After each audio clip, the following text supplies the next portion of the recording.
हर साल सावन के महीने में शुक्ल पक्ष की तृतीया को हरियाली तीज का व्रत किया जाता है। हरियाली तीज पर सुहागन महिलाएं अपनी पति की लंबी उम्र के लिए निर्जला व्रत करती हैं। ऐसा माना जाता है कि भगवान शिव जी को पति के रूप में पाने के लिए माता पार्वती ने भी व्रत की शुरुआत हरियाली तीज से ही की थी और हरियाली तीज का पर्व मुख्य रूप से माता पार्वती जी को ही समर्पित है। इस व्रत को कुंवारी कन्याएं अच्छा वर पाने के लिए भी करती हैं और सुहागन महिलाएं अखंड सौभाग्य की प्राप्ति के लिए इस व्रत को करती हैं। हरियाली तीज का पर्व सभी बड़ी तीजों में से एक होता है। इसका व्रत बहुत ही कठिन होता है। इस दिन सुहागन स्त्रियां व कुंवारी कन्याएं निर्जला व्रत रखती हैं और अगले दिन व्रत का पारण करती हैं। इस दिन हरे रंग का बहुत अधिक महत्व माना गया है, इसलिए महिलाएं श्रृंगार में हरे रंग को शामिल करती हैं, जैसे हरे रंग की चूड़ियां, बिंदी, हरे रंग की साड़ी इत्यादि। इस दिन महिलाएं हरे रंग की श्रृंगार सामग्रियों के साथ हाथों में मेहंदी लगाती हैं व 16 श्रृंगार करके माता पार्वती को प्रसन्न करती हैं। जैसे कि ये व्रत माता पार्वती को समर्पित माना जाता है, ऐसे में जो महिलाएं व्रत करती हैं उन्हें मां पार्वती को 16 श्रृंगार की सामग्री जरूर अर्पित करनी चाहिए। इसमें हो सके तो श्रृंगार की सामग्री हरे रंग की जरूर होनी चाहिए। ऐसा करने से मां पार्वती प्रसन्न होती हैं और अखंड सौभाग्यवती होने का आशीर्वाद देती हैं। अगर आप कुंवारी कन्या हैं तो आपको मनचाहा वर प्राप्त करने का भी आशीर्वाद मिलता है। हरियाली तीज के दिन पूजा आदि करने के बाद महिलाएं आपस में एकत्रित होती हैं व एक जगह पर पेड़ के नीचे रस्सी बांधकर झूला झूलती हैं। झूला झूलने के साथ ही वो आपस में सावन के गीत भी गाती हैं। इस तरह से आनंद लेते हुए वो हरियाली तीज का व्रत करती हैं। इस दिन प्रदोष काल में भगवान शिव और माता पार्वती का पूजन किया जाता है। इसके साथ ही कथा सुनी जाती है। लेकिन कुछ महिलाएं इसमें सुबह भी पूजा करती हैं, जैसे जिसके यहाँ परंपरा होती है उसी हिसाब से वो लोग पूजा करती हैं। इस दिन उनके मायके से श्रृंगार की सामग्री ससुराल भेजी जाती है।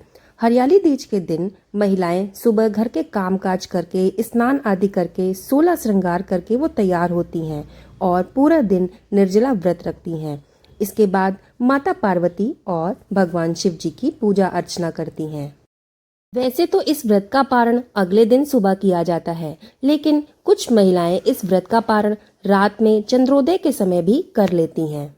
ऐसा कहा जाता है कि आज ही के दिन यानी हरियाली तीज के ही दिन भगवान शिव ने माता पार्वती को अपनी पत्नी के रूप में स्वीकार किया था। तभी से ये पर्व हमारे भारतवर्ष में भी मनाया जाने लगा। आइए अब जान लेते हैं कि इस साल 2024 में हरियाली तीज का पर्व कब मनाया जाएगा, इसका पारण कब किया जाएगा और इसके शुभ मुहूर्त के बारे में। तो चलिए शुरू करते हैं। साल 2024 में सावन मास के शुक्ल पक्ष की तृतीया तिथि प्रारंभ हो रही है 6 अगस्त मंगलवार शाम 7:53 से और तृतीया तिथि समाप्त हो रही है 7 अगस्त बुधवार रात 10:06 तक।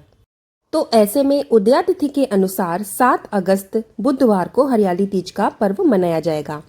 इस दिन सूर्योदय का समय रहेगा सुबह 6:04 पर और सूर्यास्त होगा शाम 7:01 पर।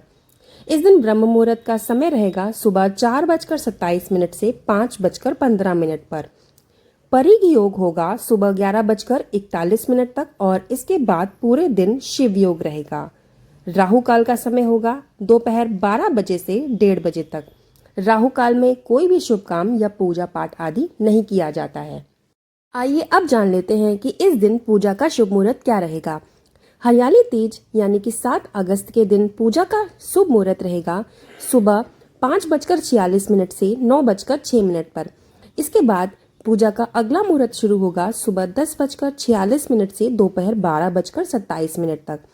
इसके बाद शाम के समय पूजा का शुभ मुहूर्त होगा शाम 5:27 से 7:10 पर। लेकिन अगर आप भगवान शिव और माता पार्वती की पूजा प्रदोष काल में करते हैं तो इसका परिणाम बेहद शुभ होता है और आपकी जो भी मनोकामना होती है वो अति शीघ्र पूरी हो जाती है। तो इस दिन प्रदोष काल का समय रहेगा शाम 6:16 से 7:46 पर।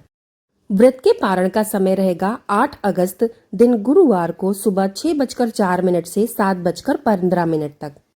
व्रत का पारण हमेशा पेय पदार्थों से करना चाहिए, क्योंकि आपने पूरा दिन निराहार रखा है। तो निराहार रखने के बाद जब आप व्रत का पारण करती हैं तो सबसे पहले आपको पानी पीना चाहिए। पानी पीने के लिए आप तुलसी दल का भी प्रयोग कर सकते हैं, या फिर आप फलों के जूस का प्रयोग कर सकते हैं, नारियल पानी, या अगर आप दूध पी सकते हैं तो आप दूध भी उस दिन पीकर व्रत का पारण कर सकते हैं। इसके बाद आपको शुद्ध सात्विक भोजन से व्रत का पारण करना चाहिए। जिस दिन आप हरियाली तीज का व्रत रख रही हैं उस दिन के पहले वाले दिन यानी कि 12 बजे तक आपको भोजन कर लेना चाहिए, लेकिन कहीं कहीं पर ब्रह्म मुहूर्त के पहले भोजन करा दिया जाता है। अगर आप पहली बार व्रत कर रही हैं तो आप ब्रह्म मुहूर्त के पहले भी भोजन कर सकती हैं, उसके बाद आप पूरा दिन निराहार रहकर व्रत कर सकती हैं। लेकिन आपके यहाँ जो भी परंपरा चली आ रही है आप उसी के अनुसार इस व्रत का पालन कर सकती हैं।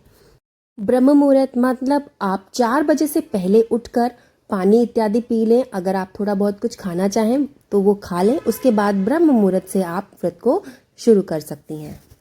तो आपको हमारे द्वारा दी गई जानकारी कैसी लगी हमें कमेंट में ज़रूर बताइएगा, और वीडियो पसंद आया तो लाइक ज़रूर कर दीजिएगा और अपने फैमिली एंड फ्रेंड्स में शेयर ज़रूर कर दीजिएगा।